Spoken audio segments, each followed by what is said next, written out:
Thanks, Kimberly. President Trump reads the controversial memo about surveillance activities on his own campaign as we await the official call from the president on whether you get to read it. The president rips into Democrats today for inaction on immigration as lawmakers consider a pared-down reform plan and the fight inside and outside the Republican Party for paid family leave. This is Special Report.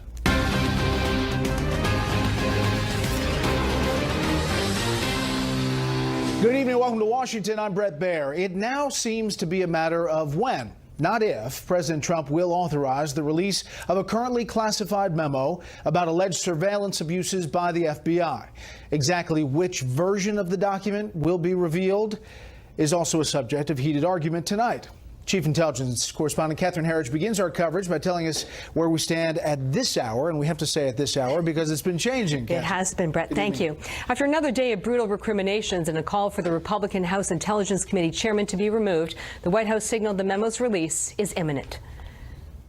We're concerned about national security and transparency. We want the public to understand and know what's going on. The White House said the memo is undergoing a final national security check and the president's sign-off. It's going to get review from all relevant stakeholders. That includes intelligence folks and folks in the law enforcement community. They'll be advising the president, and he'll make a decision at the appropriate time. Traveling back from the GOP retreat in West Virginia, a senior White House official said they will tell Congress probably Friday that the president is, quote, okay with it, and redactions are unlikely. At the same retreat, the Speaker of the House defended the process, and his chairman of the House Intelligence Committee, whose staff authored the memo. I think they would love nothing more than to play politics and change the subject. Devin Nunes helped shepherd through a reauthorization of 702, which is the foreign terrorist foreign surveillance law. So he's focusing on keeping our country safe, focused on national security. I think what they're trying to do is just sidetrack us with some political game. Democrats who drafted their own version came out swinging against Nunes. The ultimate decision would be made by the president. When the president reads the Democratic memo and it shows that the Republican memo is just flat out false, my guess is that he doesn't authorize its release. The House Minority Leader Nancy Pelosi went further, calling for the chairman's removal. The Senate Minority Leader Chuck Schumer said the California congressman will stop at nothing to undermine the Russia probe, attack our law enforcement as well as intelligence officials, and mislead his House colleagues. The House committee's ranking Democrat, Adam Schiff, accused Republicans of secretly making material changes that under longstanding congressional rules disqualify the memo's release. Schiff said the real goal was undermining the separate special counsel Russia probe. Because of serious material omissions, is inaccurate and gives a very misleading impression, designed to tar the FBI and to tar the Department of Justice. A government source disputed the characterization, describing the edits as minor, including grammar. At least 2 changes were made at the request of the FBI and Democrats. With the memo's release appearing to be a certainty, committee Republicans tried to tamp down expectations. I think Republicans sometimes make a mistake of overselling things, but I'm saying this is vital, it's essential for the public to see, and it's certainly important in the body of evidence to be out there. The FBI's rare public statement warning of the memo's accuracy puts Director Wray at odds with the White House and congressional Republicans. Without getting into the memo today, the FBI Agents Association released a statement thanking Director Wray for standing shoulder to shoulder with agents who put the country's security first. Brad. Catherine, what are we learning about the special counsel's focus on that Trump Tower meeting and what he wants to get out of that? Well, after media reports that the special counsel is focused on White House Communications Director Hope Hicks, after allegations she said emails about the 2016 meeting would never get out, the lawyer for Hope Hicks released this statement. As most reporters know, it's not my practice to comment in response to questions from the media, but this warrants a response. She never said that. And the idea that Hope Hicks ever suggested that emails or other documents would be concealed or destroyed is completely false, Bret. Okay, Catherine, thank you. Just moments ago, we received the former FBI director, James Comey, sent out this doozy of a tweet, quote, all should appreciate the FBI speaking up. I wish more of our leaders would take heart. American history shows that in the long run, weasels and liars never hold the field, so long as good people stand up. Not a lot of schools or streets named for Joe McCarthy. More on this with the panel. While the world waits to see that surveillance memo, President Trump brought his 2018 playbook to Republican lawmakers, still perhaps a bit shaken up after yesterday's train accident. And he did it without commenting on the FISA document. Chief White House correspondent John Roberts tells us what happened today from the North Lawn. Good evening, John. Brett, good evening. You'll remember at the State of the Union address on Tuesday night, President Trump was caught on an open mic telling a Republican member 100% he would release the memo. The president has read the contents of the memo and, we're told, is ready to release it. But the president himself is playing his cards close to his vest. Mr. President, are you going to release the memo? Arriving back at the White House from the Republican retreat in West Virginia, President Trump ignored questions about the FISA memo, as he had when he was leaving this morning. The president wanting to keep the focus on his 2018 agenda. We will be demonstrating that we are very, very serious. Top of the list, DACA, border security and immigration reform. President Trump blasting Democrats for, quote, doing nothing about DACA. Revealing his offer of a path to citizenship for 1.8 million Dreamers was a test for Democrats. I wanted to see whether or not they were interested in approving that, because if they don't approve something within that sphere, that means, very simply, that they're not looking to approve it at all. And in a new twist, President Trump said, by the way, don't call them Dreamers. Some people call it Dreamers. It's not Dreamers. Don't fall into that trap. We have dreamers in this country, too. We can't forget our dreamers. Democrats have nothing kind to say about the president's agenda. Nancy Pelosi calling the State of the Union address a, quote, performance devoid of any serious policy ideas. President Trump fired back. Here's a serious idea. How about bonuses for workers from the tax cut? With these corporations giving tremendous bonuses to everybody that Nancy Pelosi called crumbs. That was that could be like deplorable. Does that make sense? Deplorable and crumbs? To which the minority leader's office replied, what's deplorable is Republicans' desperate effort to hide the multi-billion-dollar corporate windfalls of the GOP tax scam behind a handful of meager one-time bonuses. And that wasn't the only dust-up between the White House and Democrats. Earlier at the Republican retreat, Vice President Mike Pence took a coal shovel to West Virginia Senator Joe Manchin. Joe voted no to give working families more of your hard-earned money. Joe voted no on tax cuts for job creators. Joe's just going to keep voting against West Virginia. Manchin didn't like that one bit, tweeting back, Mike Pence talks a good game as far as bipartisanship, but I met with their team 21 times to make tax cuts larger and permanent for the middle class, not big businesses and millionaires. They decided to be strictly partisan instead of helping the middle class West Virginians. For his part, the president singled out Democrats who sat on their hands at the State of the Union, refusing to applaud even when he noted a historically low unemployment rate for African Americans. And when I made that statement the other night, there was zero movement from the Democrats, which tells you perhaps they'd rather see us not do well than see our country do great. And that's not good. That's not good.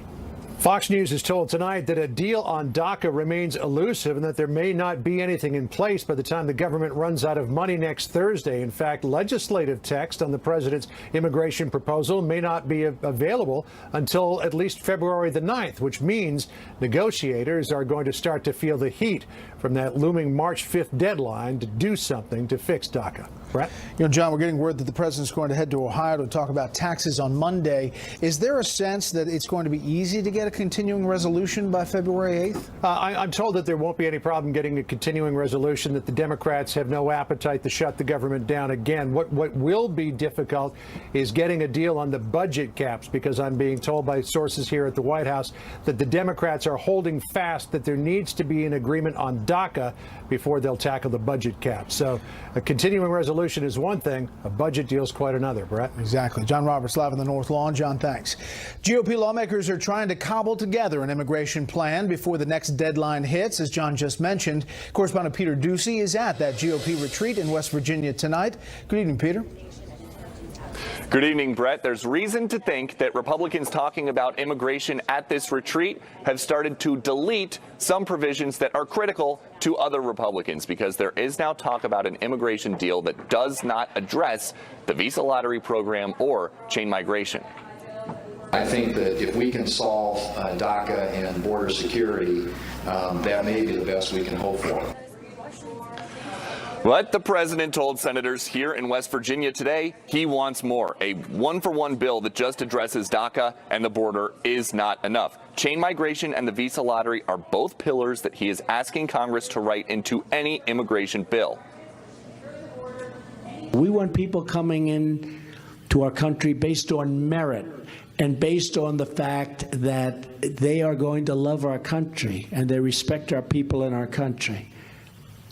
We don't want visa lottery. Pick a lottery ticket.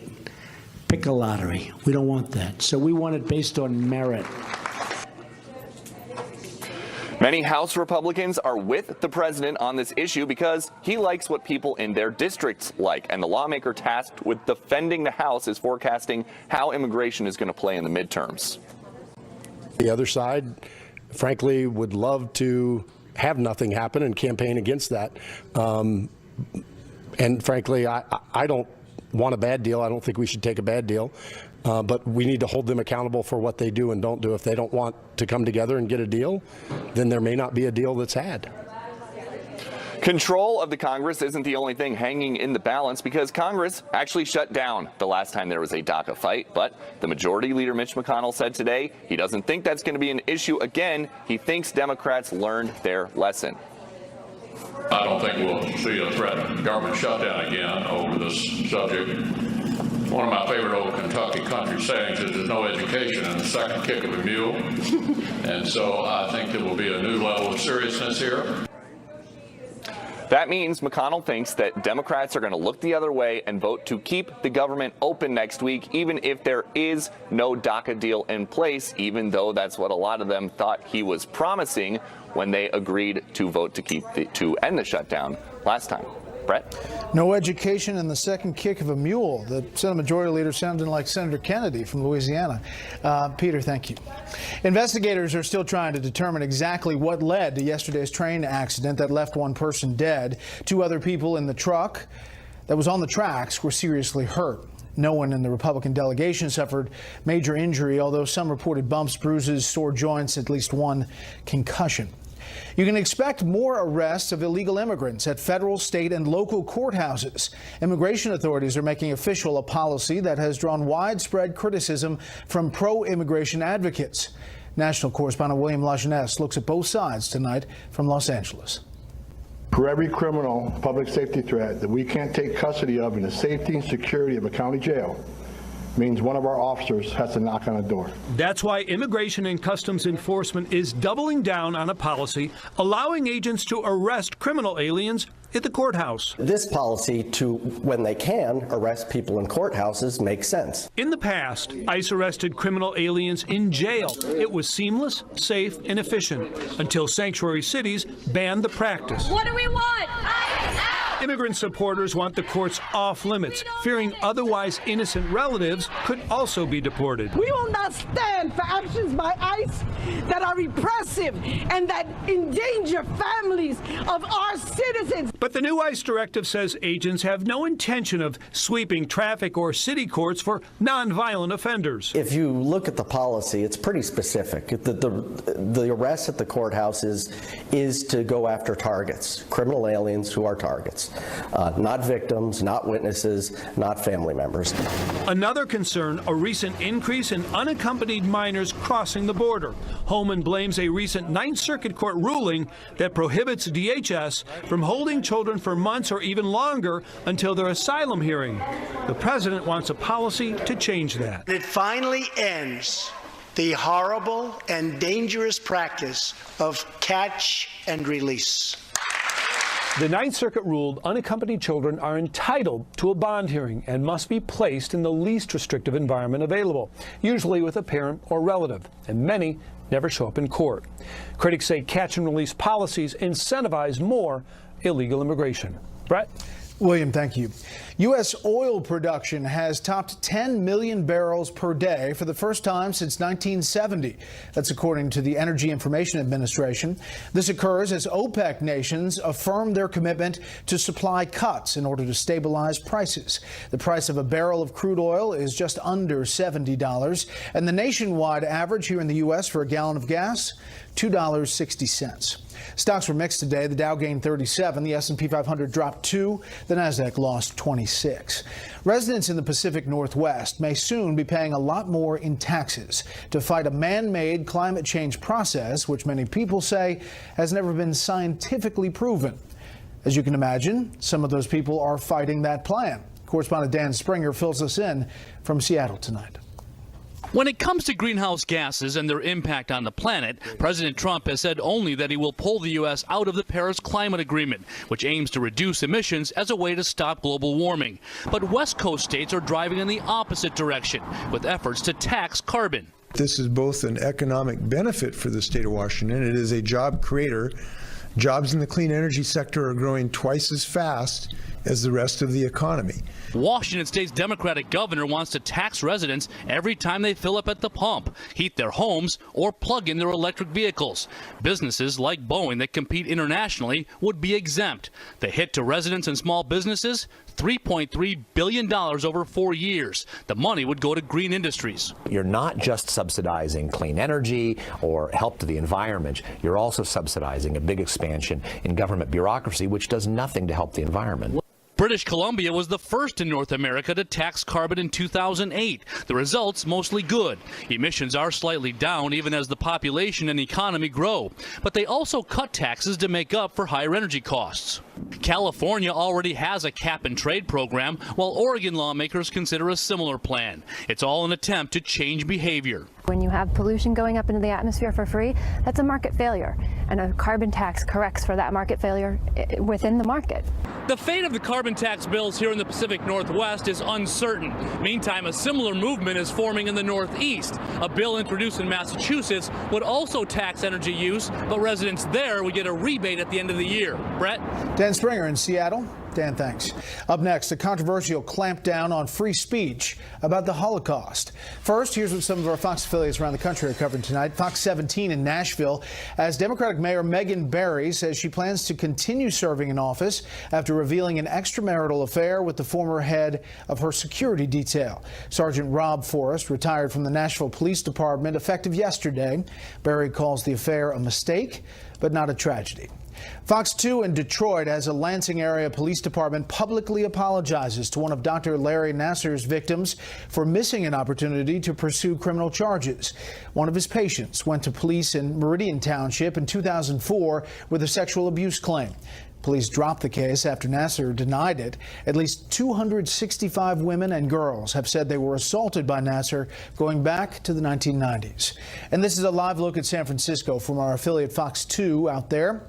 One of the big stories there tonight, San Francisco's district attorney says his office will toss out or reduce thousands of criminal convictions for marijuana dating back decades. It's allowed under a 2016 ballot measure legalizing recreational use in California. The DA's office will dismiss nearly 3,000 misdemeanor cases and review nearly 5,000 felony cases for possible action.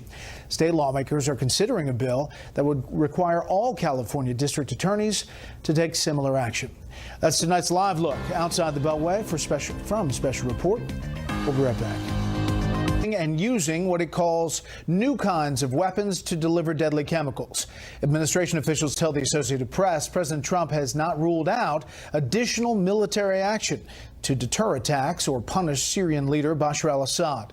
Syria and Russia both claim reports implicating the Damascus regime in chemical attacks are false. It may soon be illegal for people in Poland to make accusations against others about the Holocaust. The pending legislation is already drawing harsh criticism from Israel and the U.S. Correspondent David Lee Miller examines the issue tonight from our Middle East newsroom. Poland's Senate overwhelmingly passed a bill making it illegal to say the country or its people had any complicity in the Holocaust. Poland's president, who supports the legislation, is likely to sign it into law. Violators can be sentenced up to 3 years in prison. Reaction here in Israel is outrage. Dozens of my family members died on the territory of Poland with the aid of Poles. So now writing such bill is an insult to the memory of the dead. 3 million Polish Jews died during the war. The U.S. State Department cautioned the Polish government about the bill, and on the eve of the vote issued a statement that said in part, "We encourage Poland to reevaluate the legislation in light of its potential impact on the principle of free speech and on our ability to be effective partners." Poles who support the bill, proposed by Poland's conservative Law and Justice Party, say there was no such thing as Polish death camps, but rather camps that were built and operated by German Nazis on Polish soil. We are very sad and surprised. Our fight for the truth, for the dignity of Poles, is perceived and interpreted this way. The bill makes an exception for artistic or academic work regarding the Holocaust. But the senior historian at Israel's Holocaust Museum says the subject is best dealt with through education, not legislation. They're trying to rewrite the narrative and not deal with the difficult subject of cases where people who were victims also became perpetrators or at least accomplices to crimes. Some Israelis are calling on Prime Minister Benjamin Netanyahu to recall the country's ambassador to Poland in protest over the Holocaust legislation. Bret? David Lee Miller, thank you. We are just 8 days from the start of the Winter Olympics in South Korea. Some big movement today on two fronts. Russia may be getting some of its banned athletes back, and North Korea sends more of its athletes across one of the world's most heavily protected borders. Senior Foreign Affairs correspondent Greg Palcott has our story. Olympic diplomacy on the Korean Peninsula. North Korean athletes arriving in South Korea ahead of next week's Winter Olympics in Pyeongchang. Skiers, skaters, and others from the north participating with those from the south. Along with joint cultural events, the aim is to improve tense relations between the two countries. The opening ceremony will not only stage the traditional, but also the modern culture of South Korea, as well as performances integrating both cultures. Still, this snowy peacemaking is hitting bumps. North Korea has already canceled one event north of the DMZ. And there are reports the Kim Jong-un regime will stage a military parade in Pyongyang just before the opening ceremony. It could feature missiles now threatening the U.S.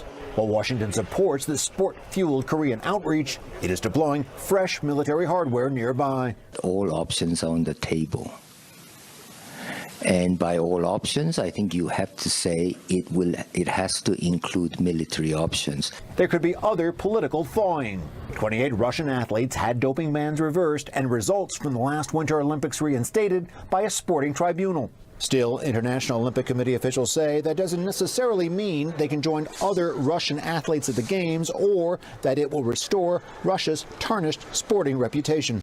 Since the Russian Olympic Committee is suspended, Russian athletes can participate in Pyeongchang only on invitation by the IOC. Joint U.S.-South Korea military exercises are on hold until after the Olympics. Some fear that North Korea might restart some of its dangerous games at that time as well. Bret. Greg Palcott in London. Greg, thank you. Up next, the fight among Republicans over paid family leave. First, beyond our borders tonight, African leaders have decided against demanding an apology from President Trump over his comparison of some nations to dirty toilets. The president denies saying that, but some in a meeting with him insist he did. The African officials backed off after President Trump sent them a letter pledging his deep respect and saying Secretary of State Rex Tillerson would make an extended visit to the continent in March. The Associated Press says it has confirmed at least 5 previously unreported mass graves filled with Rohingya Muslims being persecuted in Burma. The Burmese government has denied charges of ethnic cleansing. A UN envoy today said Burma's campaign bears the hallmarks of a genocide. More strikes are planned tomorrow at several auto plants in Germany. Thousands of workers walked off their jobs today. They're pressing for a 6% wage increase for almost 4 million workers there. They also want to reduce work weeks to 28 hours for up to 2 years. Just some of the other stories beyond our borders tonight. Addressed, but he faces some high-level opposition. Deirdre Bolton of Fox Business Network looks at the practical effects of an expensive new benefit. I'm thrilled that I get to see her. She has a little personality. This working mom is one of the first beneficiaries of a new family leave program. She works at New York University. When her daughter was born, she and her husband faced a cash crunch and dipped into their savings so she could stretch her time off from work to almost 4 months. Now, thanks to New York State's new policy, she's not forced to choose between focusing on her daughter or her job as she was with her firstborn. I'm actually a little sad because I think back to my son and there are things that I don't remember. with him, and with her, I feel like I'm really in tune to like what her needs are. Pew Research shows that most Americans favor the concept of national paid family leave. 35% of Americans say it's as important as improving transportation infrastructure and dealing with drug addiction. This summer, Ivanka Trump wrote an open letter in the Wall Street Journal making a case for a national plan, saying it is an investment in America's families. During the State of the Union address this week, the president endorsed a national policy. The U.S. is the only industrialized nation where citizens aren't given paid time off when a family member is deployed on active military service abroad, to care for a close relative with a serious health condition, or to bond with a newly born, adopted, or fostered child. Most conservatives, including House Speaker Paul Ryan, think the free market should determine benefits. They're afraid of creating another entitlement program. New York State's lawmakers think they have found a solution. Their program is funded by residents through a weekly payroll tax that is less than 1%. If you make $27,000 a year, it's about 65 cents a week. So a small amount of your income is put into this fund, and it'll be there when you need it, just like disability insurance works, that if you get injured on the job and you need to take that money, it's there. The New York State law offers 8 weeks off, paid at 50% of the worker's average weekly wage, with a cap of $650 per week. By 2021, New Yorkers will be allowed to take more time and be reimbursed with more money. Bret? Deirdre, thank you. 2 students were shot this morning inside a middle school classroom west of downtown Los Angeles. A 15-year-old boy hit in the head is still listed in critical but stable condition. A 15-year-old girl struck in the wrist is in fair condition tonight. Police arrested a 12-year-old female student and recovered a gun.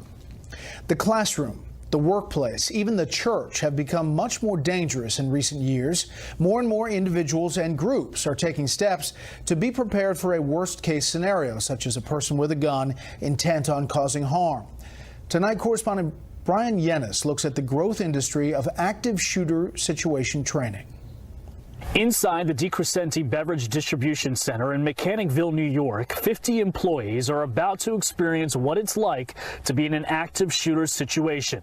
The company is one of an increasing number of businesses, schools, and churches always clear seeking active shooter training, as the number of these shootings has increased over the last 15 years nationwide. We want them to be prepared, know what to do, and we truly want them to get home safe to their families. Open door on the right. The Saratoga County Sheriff's Office says the number of trainings they do is up from 1 or 2 a month to 15. I think we need to get out of this mindset. If it's going to happen, it's when is it going to happen? Am I prepared?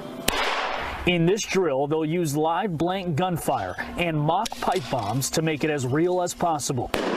The drill begins when an officer, acting as the shooter, wounds a salesman outside.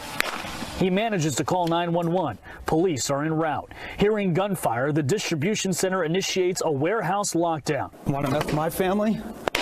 The gunman enters, firing gunshots and throwing pipe bombs, shooting an employee who did not seek cover quickly enough. The first police response arrives on scene, and they go towards the gunshots. As the shooter fires rounds in the warehouse, the police confront him. Shoot me! Shoot me! A second police team treats the wounded and begins to evacuate employees locked down in their offices. Employees are taught to run, hide, or as a last resort, fight. When you see the person coming toward you with a gun, your instinct takes over and you run. You didn't know where he was going. You didn't know how fast the response was going to be. So it was nerve-wracking. 3 months ago, U.S. Attorney General Jeff Sessions awarded a $5.4 million grant to the Alert Center in Texas, the preeminent active shooter training facility responsible for teaching some 300,000 individuals nationwide how to survive. Bret? Brian, thank you. We are waiting for the expected release of that surveillance.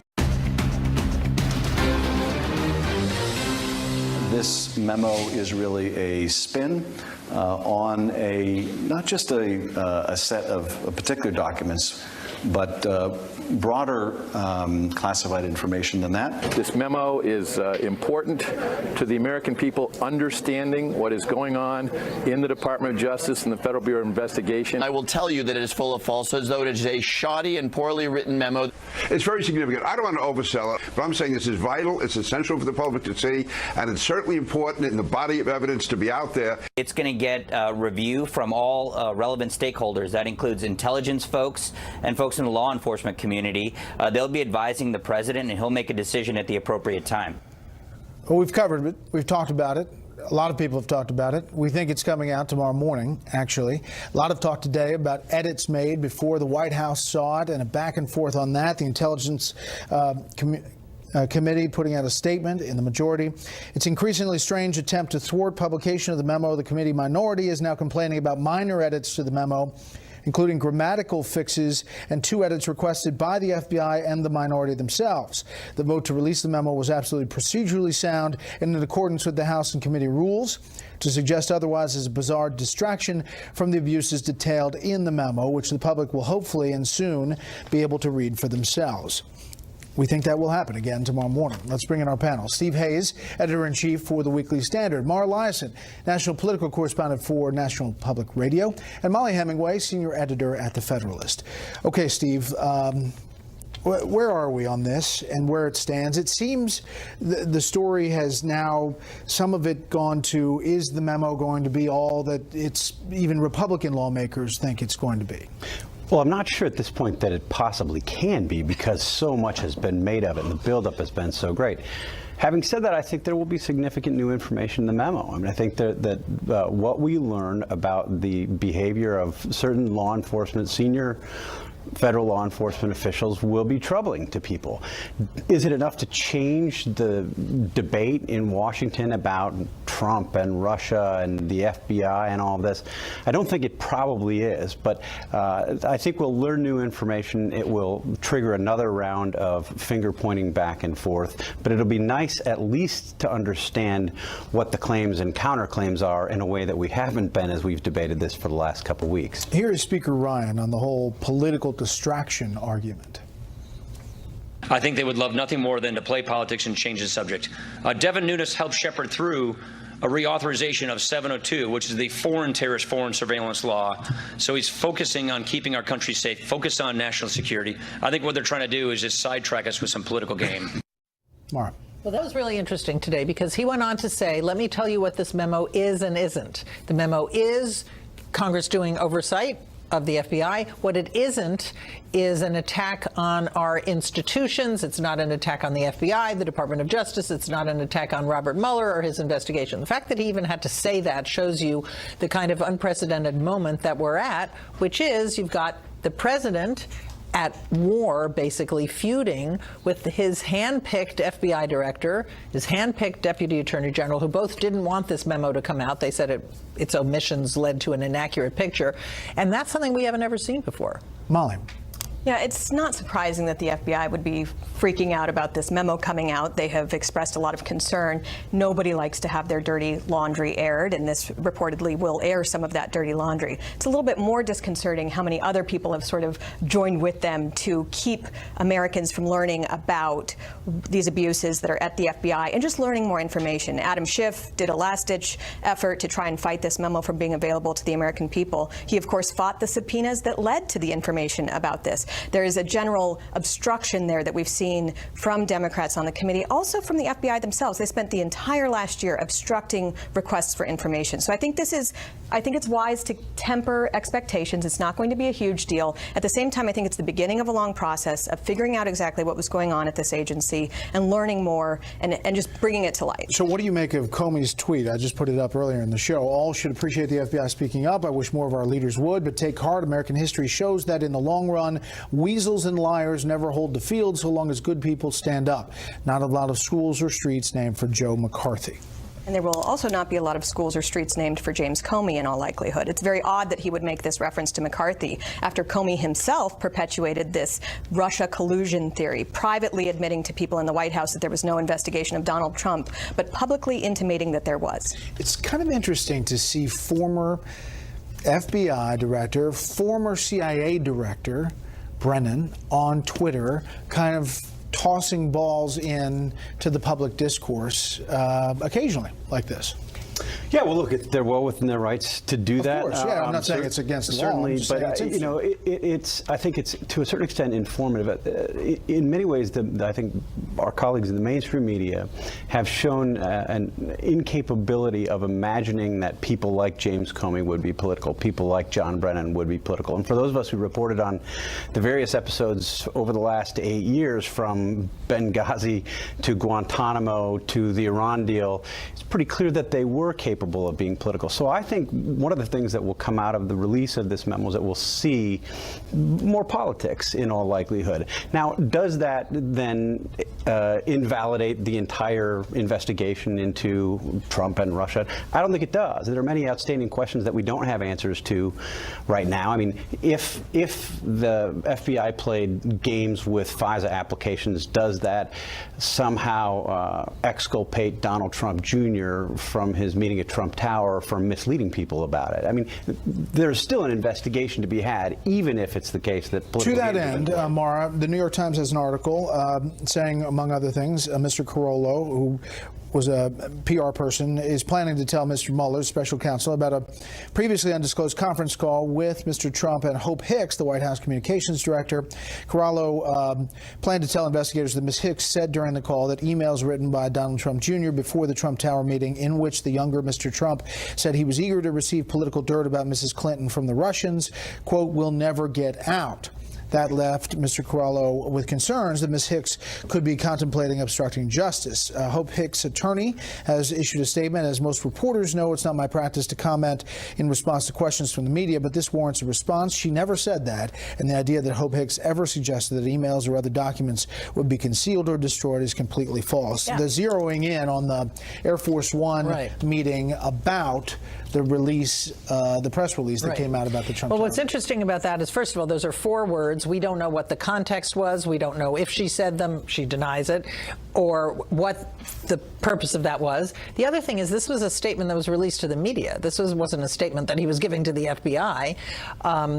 But what I think is so interesting about this whole debate is it wasn't that long ago that Democrats were saying the FBI was politically biased against Hillary. They were saying there were some FBI agents who leaked to Rudy Giuliani, put pressure on James Comey to release the information about the emails found on Weiner's laptop. Now we've got Republicans doing this. So maybe there's cabals on the left and the right in the FBI, but they're definitely on the hot seat. Right. I mean, I point to the New York Times story. The Wall Street Journal story is about how McCabe was sitting on Anthony Weiner's, the email found on Anthony Weiner's computer for weeks, maybe to get it past the election. Well, I think people should think less about whether this benefits Hillary or benefits Trump, so much as we need to have an FBI that can be trusted no matter who is being investigated, and they need to follow procedures and not be political. And it can hurt, and they did hurt Hillary Clinton, and they did possibly hurt Donald Trump. There's